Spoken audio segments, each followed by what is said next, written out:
Good evening student. Solid state का lecture number 9 जो कि आपका है इलेक्ट्रिकल प्रॉपर्टी। यहाँ पे हम डिस्कस करने वाले हैं कि सॉलिड किस तरीके से अपनी इलेक्ट्रिकल प्रॉपर्टी को शो करते हैं। तो जो यहाँ पे सॉलिड जो अपनी इलेक्ट्रिकल प्रॉपर्टी को शो करता है वो बेस्ड ऑन देयर रेंज। जो सॉलिड जो इलेक्ट्रिकल प्रॉपर्टी की जो रेंज है वो है आपकी 10 to the power -22 10 to the power 7 ohm inverse metre inverse.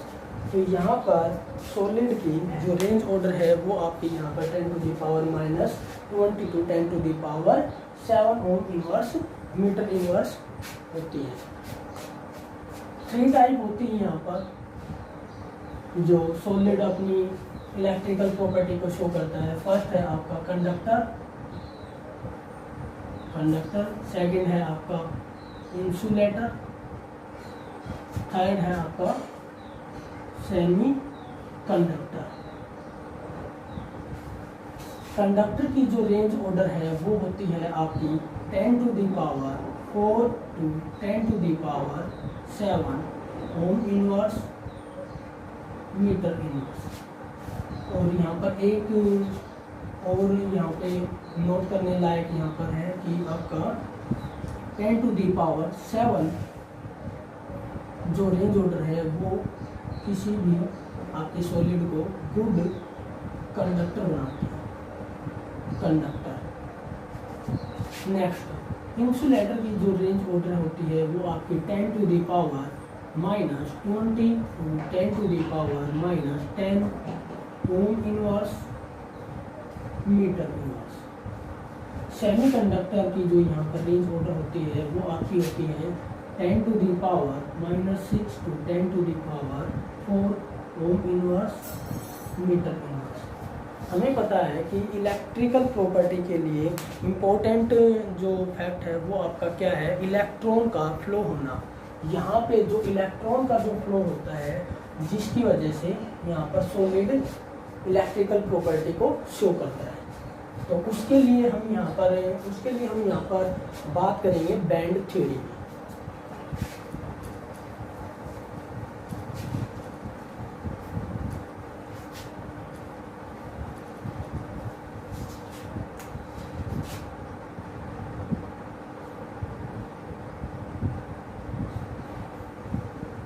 Band theory देखो, बोर्ड लेवल के लिए बैंड थ्योरी एक बहुत अच्छा कॉन्सेप्ट है जो इम्पोर्टेंट यहाँ पे रखेगा। तो बैंड थ्योरी क्या कहती है, वो आपको कहती है कि इलेक्ट्रिकल प्रॉपर्टी तब से होती है जब इलेक्ट्रॉन का फ्लो होता है। तो यहाँ पर मेटल है, जैसे आपका जो आपके सॉलिड्स होते हैं उनके अंदर इलेक्ट्रॉन का फ्लो किस तरीके से होता है। जो आपका एटॉमिक ऑर्बिटल होता है, क्या होता है, एटॉमिक ऑर्बिटल, वो बनाने की कोशिश करता है आपका form molecular orbital which is so closer in energy. इनके अंदर एटॉमिक ऑर्बिटल और मॉलिक्यूलर ऑर्बिटल के अंदर जो एनर्जी का जो गैप होता है वो बहुत ही कम होता है। तो इसके अंदर यहाँ पर एक जो आपका ऑर्बिटल होता है, एक होता है आपका फुल्ली फिल्ड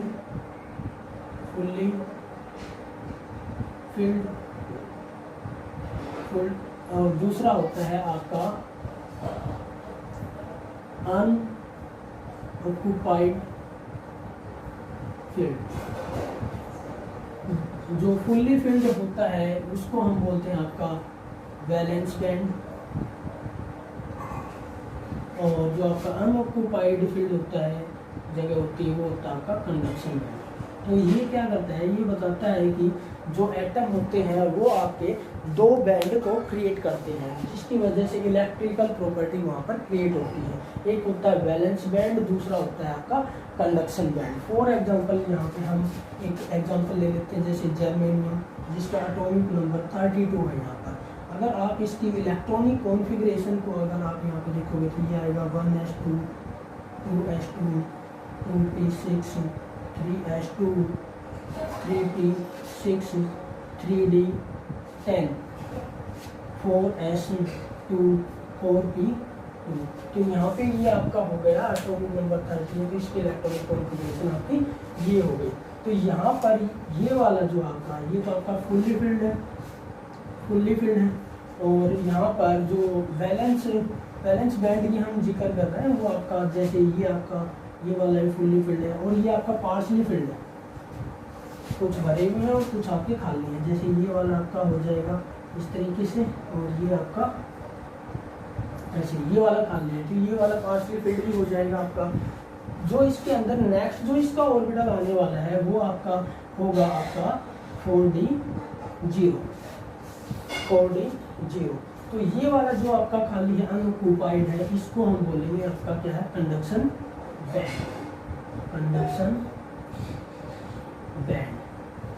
यहाँ पे एक फिगर हम बनाने की कोशिश करेंगे जिससे आप बड़े अच्छे तरीके से इसको समझने की कोशिश करोगे कि जैसे आपका ये जर्मेनियम है, जर्मेनियम का ये वाला एटम है आपका, ये वाला एटम है, यहाँ पर ये आपका पॉजिटिव, ये आपका न्यूक्लियस है, इसके चारों ओर आपके एटॉमिक ऑर्बिटल यहाँ पर बने हुए हैं। जैसे जैसे आप इसके बाद से आप ऊपर की तरफ जाते जाओगे तो एनर्जी गैप यहाँ पे आपको देखने को मिलेगा। तो सबसे लास्ट में जो आपको दिखाई देने वाले वो आपका 4s2 और 4p2 है।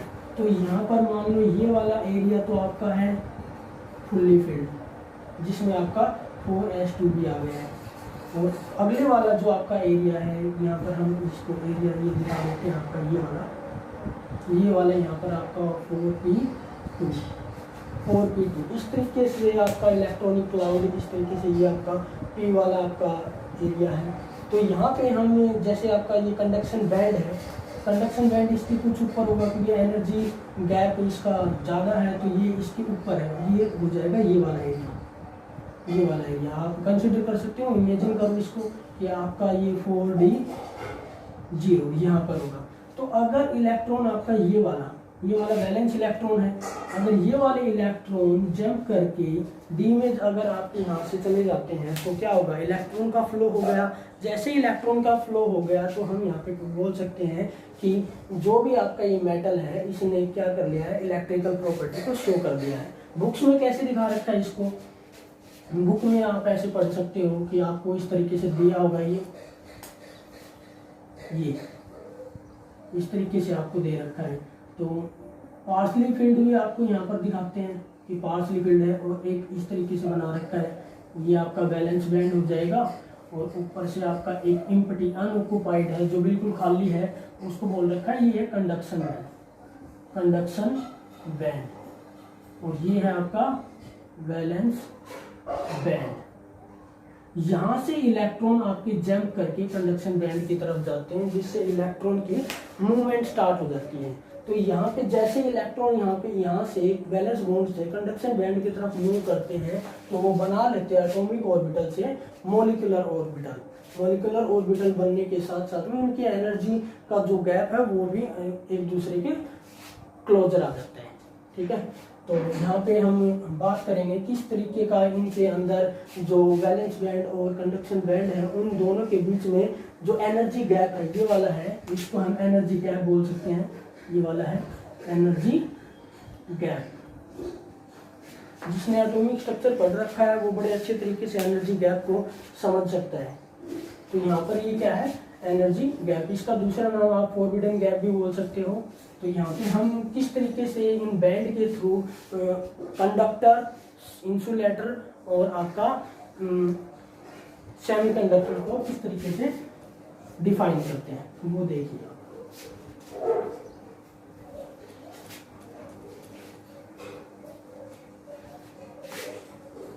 ये आपका क्या है, वैलेंस बैंड। ये आपका हो जाएगा वैलेंस बैंड, और ये हो जाएगा आपका कंडक्शन बैंड।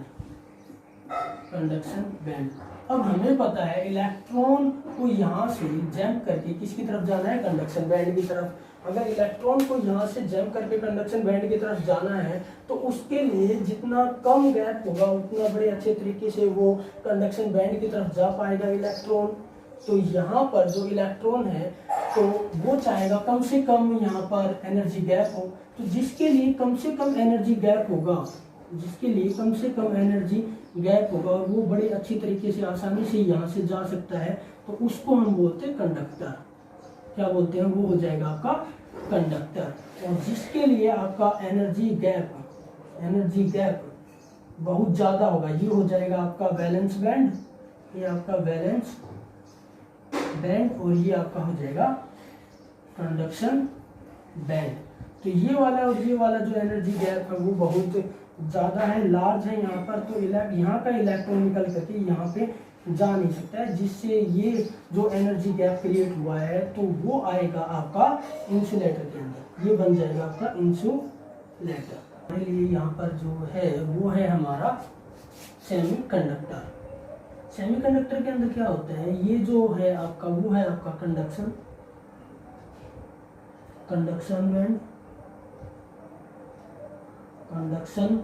बैंड, और ये है आपका वैलेंस बैंड। तो यहाँ पे ये वाला आपका जो गैप है एनर्जी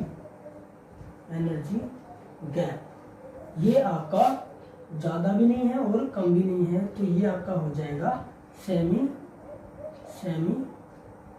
कंडक्टर।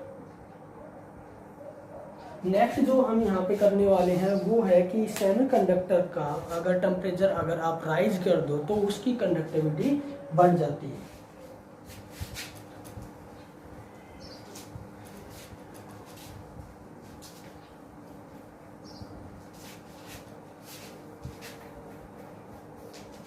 तो यहाँ पर होता क्या है, हम इसकी कंडक्टिविटी को सेमीकंडक्टर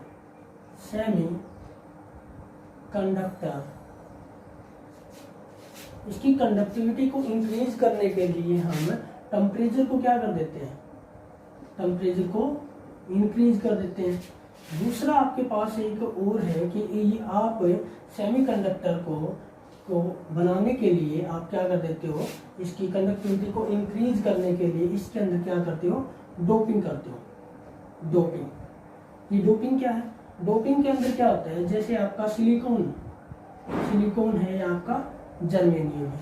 सिलिकॉन के अंदर आप किसी और एलिमेंट की यहाँ पर डोपिंग कर दो तो वो आपकी एक टाइप की इम्प्योरिटी की तरह यहाँ पर काम करेगी, बट वो आपके सेमीकंडक्टर की जो कंडक्टिविटी है वो आपकी क्या कर देगी? यहाँ पर इंक्रीज कर देगी।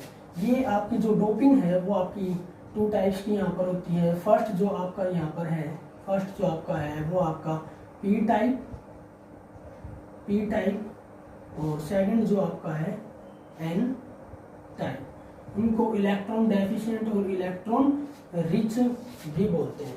जैसे आपका सिलिकॉन है, अगर आप पी टाइप की बात करोगे तो जैसे आपकी सिलिकॉन है, सिलिकॉन का इस तरीके से आपका स्ट्रक्चर बना हुआ है, ये आपकी रेगुलर ऑर्डर है, अरेंजमेंट ऑफ एटम।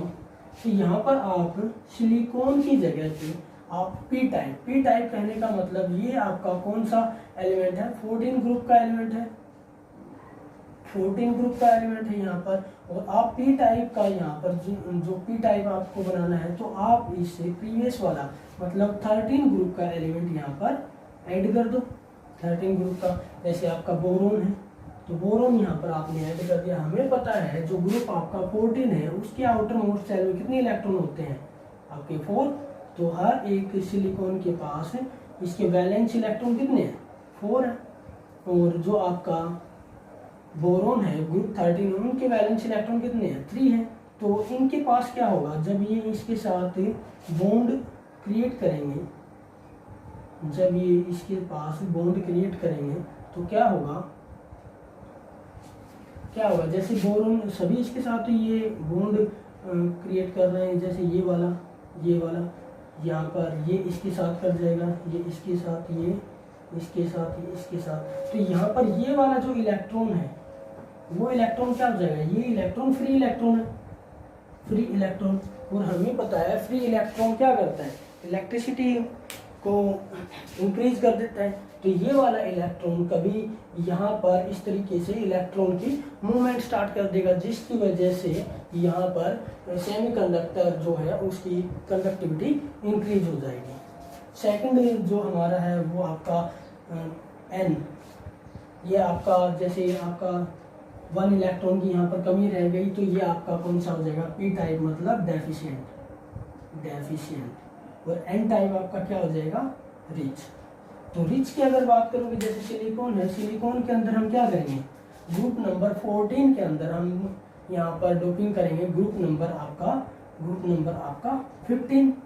15 के अंदर आपका कौन सा होगा, जैसे फास्फोरस आपका यहाँ पर, फास्फोरस के आउटर मोस्ट शेल में कितने इलेक्ट्रॉन होते हैं, 5। तो 4 के साथ तो ये वाले क्या कर लेंगे, 4 के साथ बॉन्ड कर लेंगे, यहाँ पर बॉन्ड बन जाएंगे ऐसे करके। ये वाला जो इलेक्ट्रॉन है वो क्या हो जाएगा, फिर से फ्री इलेक्ट्रॉन, और फ्री इलेक्ट्रॉन फिर से क्या करेगा, फ्री इलेक्ट्रॉन इलेक्ट्रिसिटी को कंडक्ट करेगा, यहाँ पर इलेक्ट्रिसिटी को इंक्रीज कर देगा। तो इस तरीके से हमने यहाँ पर पढ़ दिया पी टाइप और एन टाइप। यहाँ पर हमारा कंप्लीट हुआ electrical property of solid. Next जो हमारा यहाँ पर आने वाला है वो है आपका मैग्नेटिक प्रॉपर्टी।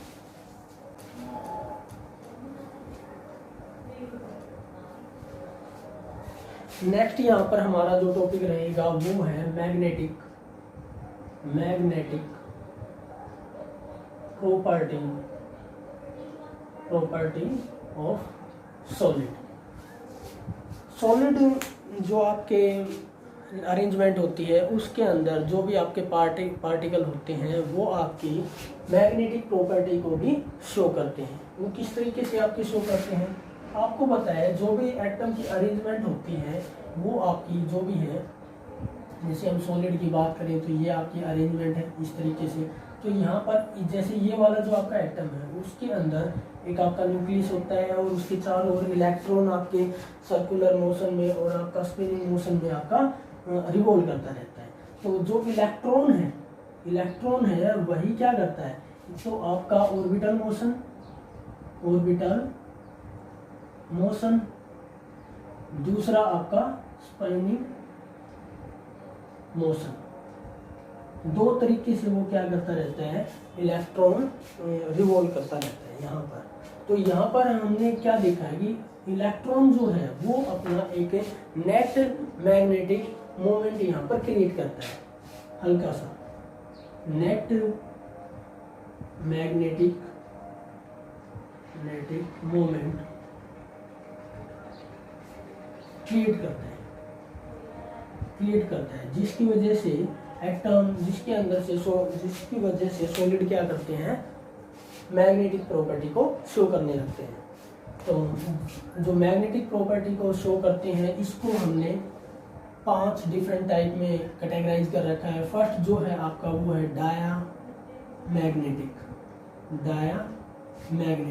डायामैग्नेटिक के अंदर क्या होता है, जो जैसे आपका एक्सटर्नल मैग्नेटिक फील्ड है, जैसे ये आपका एक्सटर्नल मैग्नेटिक फील्ड है, ये इस तरीके से आपका ये एक्सटर्नल मैग्नेटिक फील्ड है।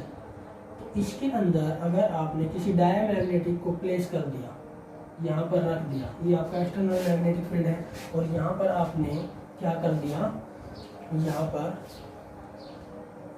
आपने डायामैग्नेटिक जो भी आपका सब्सटेंस है वो यहाँ पर क्रिएट कर दिया, प्लेस कर दिया।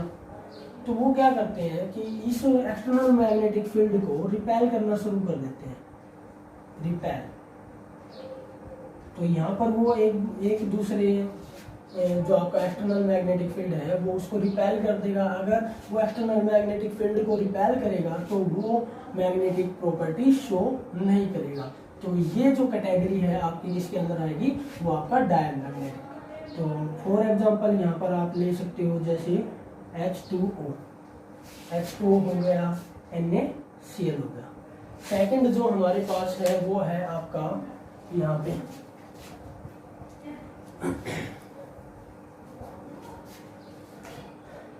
सेकंड जो है आपका वो है आपका पैरामैग्नेटिक प्रॉपर्टी। जो सेकंड जो इसके अंदर क्या होता है कि जो आपके इलेक्ट्रॉन होते हैं, इलेक्ट्रॉन यहाँ पर अनपेयर्ड होते हैं, और पैरामैग्नेटिक प्रॉपर्टी के अंदर जो सॉलिड होते हैं वो क्या करते हैं, जैसे ये आपका एक्सटर्नल मैग्नेटिक फील्ड है तो उसके अंदर अगर आपने यहाँ पर किसी पैरामैग्नेटिक सब्सटेंस को यहाँ पे रखा, यहाँ पर आपने क्या कर दिया, पैरामैग्नेटिक सब्सटेंस को रख दिया, तो इसके अंदर होता है डोमेन। क्या होता है? डोमेन। ये डोमेन क्या करते हैं? ये डोमेन अपना एक इनका खुद का एरिया होता है। मैथ में बड़े अच्छे तरीके से आप इसको पढ़ते हो। तो ये क्या होता है, जैसे ये वाला आपका एक डोमेन हो गया, ये हो गया आपका इस तरीके से। यहाँ पर अगर आप यहाँ पे बनाओगे ये वाला, ये आपके डोमेन है। यहाँ पर जो आपकी मूवमेंट है, मान लो फर्स्ट पहले अगर आप external field, without external field के आपकी जो इलेक्ट्रॉन का जो नेट मैग्नेटिक मोमेंट था वो कुछ इस तरीके है, इनका इस तरीके से, यहाँ पर ये वाला ऐसे ऐसे ऐसे। बट जैसे ही आपने एक्सटर्नल मैग्नेटिक फील्ड अप्लाई किया तो सभी का जो है आपका नेट मैग्नेटिक मोमेंट, जैसे आपका ये एक्सटर्नल मैग्नेटिक फील्ड कुछ इस तरीके से आपका अलाउ कर रहा है, तो ये सारे के सारे एटम जहाँ पर ये इलेक्ट्रॉन यहाँ पर है वो किस तरीके से आपके यहाँ पर बिहेवियर करने लग जाएंगे, सारे के सारे इसको रेनफोर्स करेंगे, इसका साथ देने लग जाएंगे, जिससे ये क्या बन जाएगा, मैग्नेटिक प्रॉपर्टी शो करने लग जाएगा, जिसकी वजह से ये एक खुद मैग्नेट बन जाएगा। देख सकते हो ये वाला एक्सटर्नल मैग्नेटिक फील्ड आपकी भी इस तरीके की डायरेक्शन है, और जो आपके एटम के अंदर जो अरेंजमेंट है, जो आपका इलेक्ट्रॉन मैग्नेटिक मोमेंट जहाँ पर क्रिएट कर रहा है वो भी इसको रेनफोर्स कर रहा है। तो यहाँ पर ये क्या हो जाएगा आपका पैरामैग्नेटिक, मतलब ये आपका मैग्नेटिक प्रॉपर्टी को शो कर रहा है। इसका जो एग्जांपल है वो है आपका जैसे आयरन 3+, क्रोमियम 3+। नेक्स्ट जो है हमारा वो है आपका फेरोमैग्नेटिक। नेक्स्ट जो है आपका वो है फेरोमैग्नेटिक।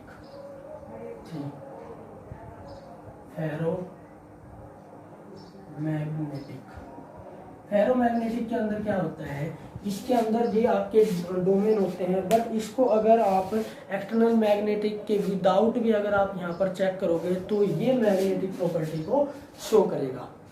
तो यहाँ पर जो आपका एग्जांपल, फर्स्ट आप अगर एग्जांपल लेना चाह रहे हो तो जैसे आयरन हो गया आपका, ठीक है, जैसे आपका कोबाल्ट हो गया, तो ये आपके एग्जांपल हो जाएंगे। तो यहाँ पर जैसे होता क्या है, जैसे ये आपके एटम की अरेंजमेंट हो रखी है, ये आपकी एटम की अरेंजमेंट हो रखी है इस तरीके से यहाँ पर, और यहाँ पर अगर आप डोमेन बना, फर्स्ट डोमेन आपका, सेकंड डोमेन, और ये आपका हो जाएगा थर्ड। इस तरीके से अगर आप डोमेन बनाना चाहो तो ये आपके डोमेन हो जाएंगे। तो यहाँ पर अगर एक्सटर्नल मैग्नेटिक फील्ड ये वाला इस तरीके से, कुछ का इस तरीके से, विदाउट एक्सटर्नल फील्ड ऐसे चल रहे हैं ऐसे, तो यहाँ पे हमने देखा जो आपका ये वाली जो मूवमेंट है अभी हमने देखी थी कि जो ये है आपका एक्सटर्नल मैग्नेटिक फील्ड की डायरेक्शन है, तो यहाँ पर विदाउट एक्सटर्नल फील्ड के भी ये आपका मैग्नेटिक प्रॉपर्टी शो करता है, जिससे हम इसको बोलते हैं, ये होता है परमानेंट आपका प्रॉपर्टी को शो करता है, permanent magnetic property show by ferromagnetic. But हम इसको क्या करते हैं, अगर एक्सटर्नल मैग्नेटिक फील्ड के अंदर रखा, अगर मान लिया अप्लाई कर दिया आपने एक्सटर्नल मैग्नेटिक फील्ड को ये वाला, तो ये क्या करता है जी, जो भी आपकी ये वाली डायरेक्शन है ये भी चेंज हो जाएगी, चेंज होकर के ये पूरी तरीके से रेनफोर्स करता है, मतलब इसी के साथ काम करना शुरू कर देता है। सारे के सारे एटम क्या करते हैं, इसी के साथ काम करना शुरू कर देते हैं, जिससे क्या बन जाता है, स्ट्रॉन्ग मैग्नेटिक फील्ड को क्रिएट करता है, स्ट्रॉन्ग मैग्नेटिक फील्ड को यहाँ पर ये क्रिएट कर देता है। तो ये हो गया हमारा फेरोमैग्नेटिक। नेक्स्ट जो हमारा है वो है आपका anti ferromagnetic. Anti ferromagnetic 4, anti ferromagnetic. यहाँ पे आप देख सकते हो, जैसे आपका यहाँ पर एक वर्ड आ रखा है एंटी, तो यहाँ पर ये क्या होगा, जितने आपके रेनफोर्स कर रहे हैं उतने ही आपके इसको अपोज कर रहे होंगे। जैसे अगर आप यहाँ पर इसका डायग्राम बनाना चाहो तो ये आपका है, ये अगर ये आपका मान लो ये आपका डोमेन है, ये वाले आपके क्या हो जाएंगे, डोमेन, ऐसे करके 1 2 3 4 1 2 3 4 1 2 3 4 1 2 3 4 ये आपके 4 टाइप के क्या हो गए, आपके डोमेन हो गए। ये आपके 4 टाइप के आपके डोमेन हो गए। तो इसके अंदर क्या होगा, जैसे अगर आपने एक्सटर्नल मैग्नेटिक फील्ड में इसको रखा, एक्सटर्नल मैग्नेटिक फील्ड में रखा, यहाँ पर आपका मैग्नेटिक फील्ड यहाँ से आपका पास हो रहा है, तो जैसे आपने इसको रखा तो ये वाला डोमेन जो है वो इसको रेनफोर्स कर रहा होगा, ये वाले जो है आपको रेनफोर्स कर रहे होंगे इसको, बट अगले वाला नेक्स्ट इसको अपोज कर रहा होगा। अगर अपोज कर रहा हो तो नेट आपका मैग्नेटिक मोमेंट है वो क्या हो जाएगा, आपका जीरो, आपका क्या हो जाएगा, जीरो। तो यहाँ पर एंटी पैरामैग्नेटिक आपका क्या शो कर रहा है कि इसका नेट मैग्नेटिक मोमेंट जो है जीरो है, तो ये मैग्नेटिक प्रॉपर्टी को शो नहीं करते हैं। नेक्स्ट जो हमारा नेक्स्ट और लास्ट है इस चैप्टर का वो है आपका फेरी मैग्नेटिक प्रॉपर्टी। फेरी मैग्नेटिक, तो इसके अंदर क्या होता है, इसके अंदर भी डोमेन ही होता है आपका, जैसे ये आपका डोमेन है, ये आपके एटम, यहाँ पे हम डोमेन बनाएंगे इसके वही 4 टाइप के।